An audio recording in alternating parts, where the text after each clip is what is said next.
सब चेलों की, नदी के किनारे आश्रम था उनका, वहां नहाया करते थे। तो तथागत गए आश्रम में, तो उनसे उन्होंने अनुमति मांगी कि भाई अभी तो इनका आश्रम कुछ बना नहीं है, इनका तो कोई आश्रम नहीं है, अभी तो सिर्फ शुरू हुआ है मामला। तो उन्होंने कहा कि भाई मैं आपका आश्रम रखना चाहता हूँ, मेरे इतने शिष्य है, ये सब रुकेंगे। तो क्योंकि साधु था, दूसरे मत का भले था, लेकिन उन्होंने कहा रुक जाइए आप मेरे आश्रम में। फिर दोनों में चर्चा हुई धर्म पर लेके। उसने अपने धर्म के बारे में बताया कि मनुष्य को मोक्ष कैसे मिलेगा, मनुष्य कैसे मुक्ति होगा, मनुष्य को दुख से ज्ञान।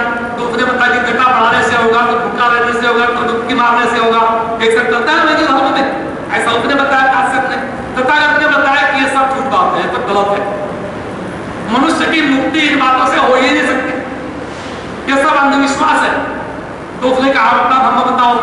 तो तथागत ने अपने धर्म के बारे में उसके पूरे शिष्यों को बताया। तो उन्होंने कहा कि आपका मार्ग सही है। तो पूरे के पूरे शिष्यों सहित जो है तथागत के मार्ग में दीक्षित हो गए। अब पूरा मुंडन के तथागत ने, वो धर्म में मुंडन करने की वो प्रथा है कि नहीं, तथागत ने क्या किया, सबका मुंडन कर लिया, मुंडन का पूरे बाल फेंके नदी में। अब नदी में फेंके सबके बाल बहते गए।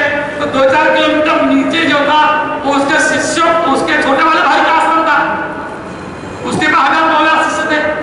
वो बड़ा घबरा गया, मेरे भाई की हत्या कर दी किसी ने, क्योंकि पूरे बाल से काट के फेंक दिए गए थे, पहले डटा तो मुंडी लगाई थी।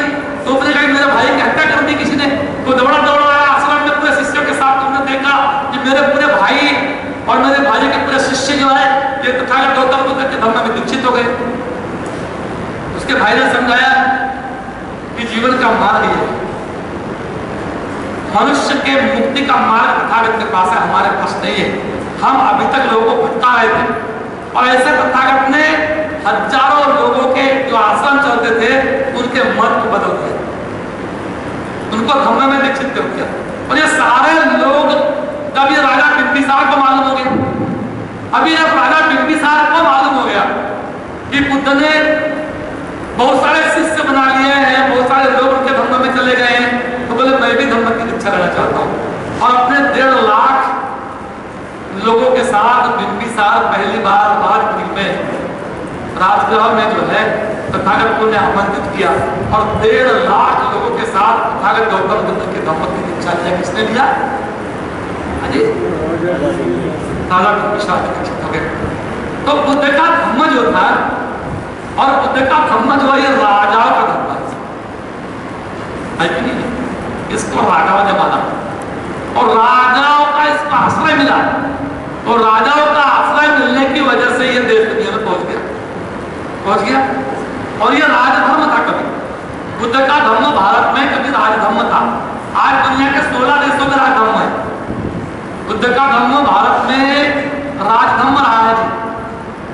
राजधर्म का मतलब होता है कि राजा जब गद्दी पर बैठता है तो गद्दी पर बैठने के पहले वो भिक्षु को प्रणाम करता है और उनके मत से, उनके आज्ञा से वो अपनी सत्ता चलाता है। तो ये बुद्ध का धर्म जो है ये राजधर्म था। लगभग 45 वर्षों तक बुद्ध जो है घूमते रहे समाज में, चारिका करते रहे, तब चारित्र भिक्खवे बहुधर हिताय च बहुधर सिखाए।